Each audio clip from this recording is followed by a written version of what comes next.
better set up for actually working in the yard. The other one is in a discontinued yard.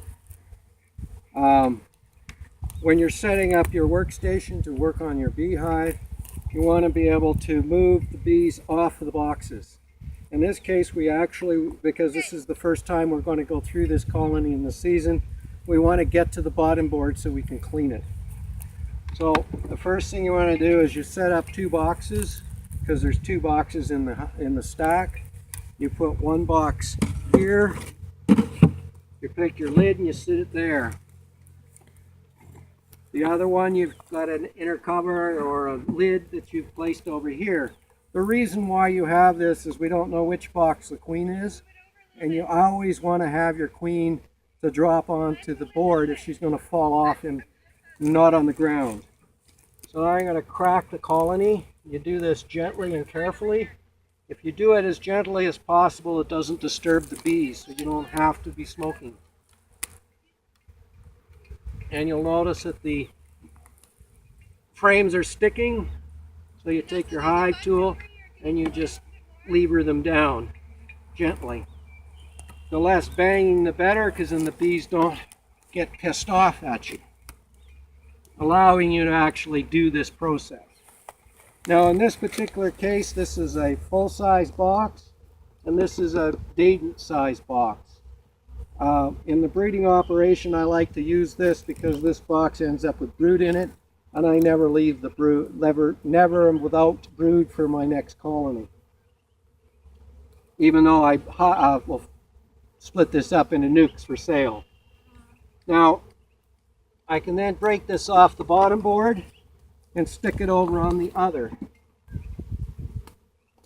So I'm going to take the bottom board and scrape it onto something that you can take away.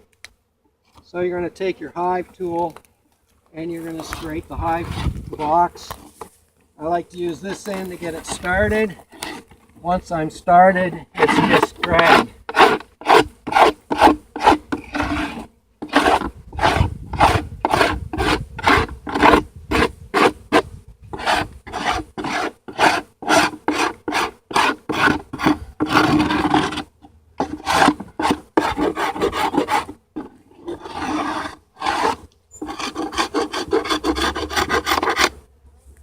And you want to take it off of these edges too.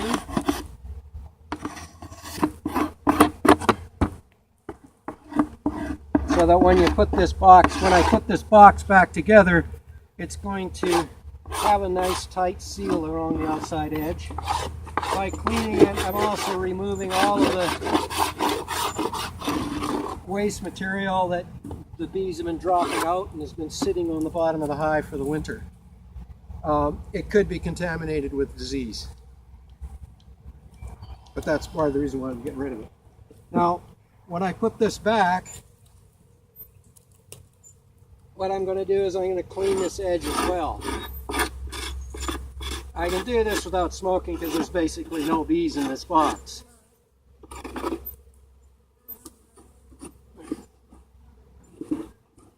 It's empty, they're just traveling through it to get to the brood that's in the other box.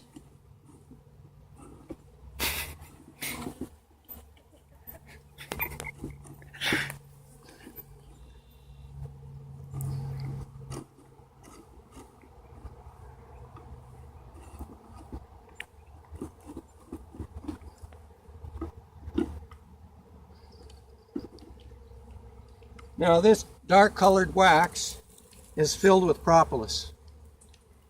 So if you're in an area that's not contaminated with neonics, you can utilize that. Otherwise, you just toss it in the solar dryer and collect it for future sales. In this case, you can't use that directly in candle making because candles, you can't use propolis in a candle, but it's good for medicinal. Generally speaking though, I won't use the overwintered wax like this because the chance of contamination is too high. Alright, now I have a choice with this now that I know that there's nothing in there. I can either put this back on to work it so it's a little higher or work it right here. So I'll just work it right here because it's probably got better light on it. So I open up the box and I'm going to look at the number of bees. Now in this case I've got bees on 1, 2, 3, 4, 5, 6 frames. So I'll record that.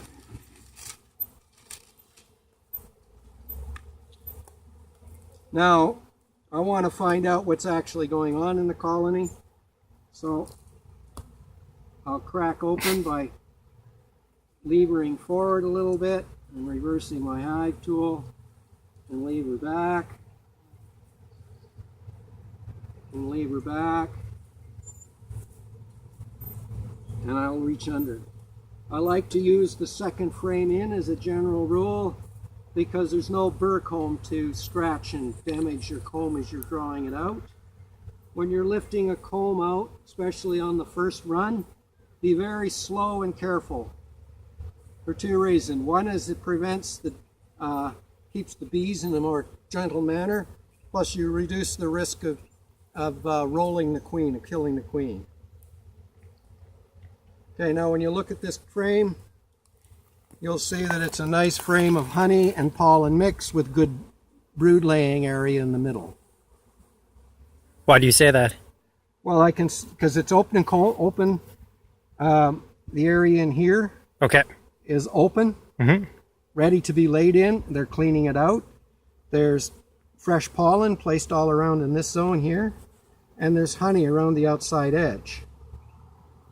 Right? The other side is a little less resourceful. But that's fine for a second frame in a top box, in a box like this. So I'm going to set that one down to the side because I know the queen's not on it. I didn't see her. Although you should never make the assumption that she's not there. Okay, now I open this one up again. And again, I'm doing this nice and slow, pulling up through the middle space. The slower and more gentle you are in the colony, the less agitated you're going to make the bees, and they're easier to work with. Now, again, because you notice I'm neither veiled nor smoking. Now, this one's great because we know that we got eggs on this side. I've looked down in this area here, there's eggs. And there's actually eggs on the other side too. So this frame is actually a full frame of eggs. And it was nicely located, third frame in from the edge. So I'm going to continue through the colony. So I got one frame of brood. And if you notice when I did that, I don't know if you could hear it from that distance, but it stirred the bees up. Oh, there's our queen. Our queen's on there, and a beautiful slab of honey, or of brood. Beautiful, classic. Nice pattern. Laid in the rotation that they're going to be doing. Nice frame of brood. Other than she's a little small, it was an excellent, it's also a possible breeder candidate. Mostly because of the fact that it's such a nice brood pattern. And for the first time opening this hive, it's also very gentle. They're not agitated, they're not running around, that's a good sign. Now this one is another nice frame of brood with pollen mixed in there. This hive's a little light on pollen, but we don't have much control over that. So that's 2 frames of brood we got. Actually 3 frames of brood. The next frame is another frame of brood, a little shy on bees, but not a bad frame of brood. And it's brood on both sides. So that's 4 frames of brood this hive has. Can you lift it?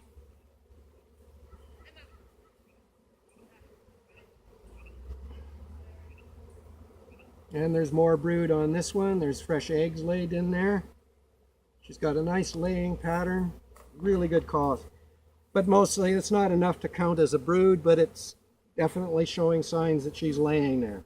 So this queen is expanding her nest quite nicely. And when that next round of brood hatches out and goes, this hot colony is going to really have a lot of bees in it next time we look.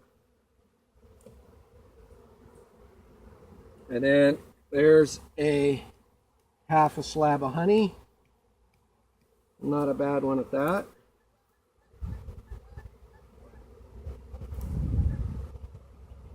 Now this green comb is actually a drone comb. And it's got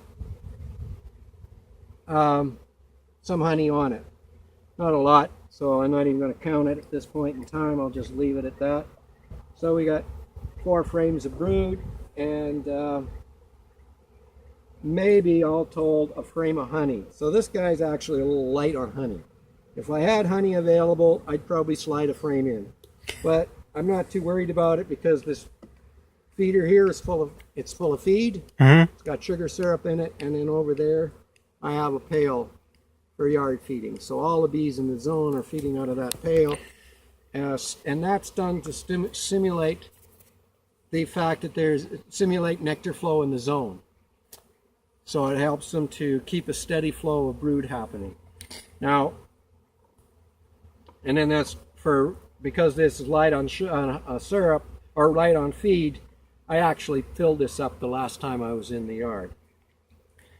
Now, so you mentioned there are 4 solid frames of brood, the first 4, right? Mm-hmm. And then there are other frames as well that have a lot of brood. Is there a reason that why this hive would be heavy on the brood? Because it came through winter with more bees than the swarm. The swarm had no help whatsoever. For one, I did no manipulations hardly at all last year. I just left it as an experiment, actually, in seeing what the swarm would do. And I actually was surprised to see her make it through the winter, but she has, and she's looking good. So she'll probably end up being a possible breeder. And but this one basically was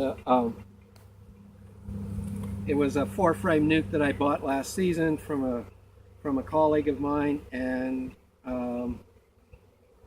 because of our drought that we had last year in the Grinrod area, and the fact that there's no alfalfa available for them in the Grinrod area at all, they were rent into winter with nowhere near as many bees as I'd like to have seen. But they had enough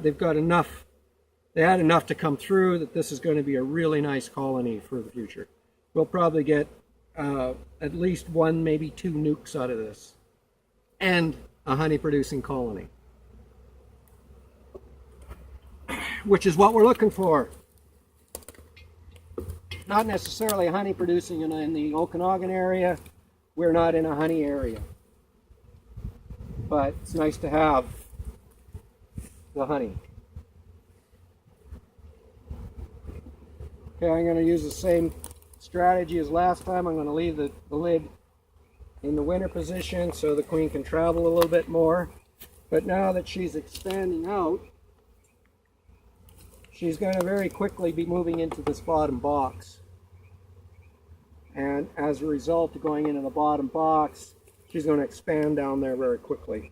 And then in the future, I'll probably be putting one of my crosswave boxes on so that she'll start populating the crosswave box with bees and brood, which I need in the breeding program, and that's those boxes over there. That stock on the next pallet over.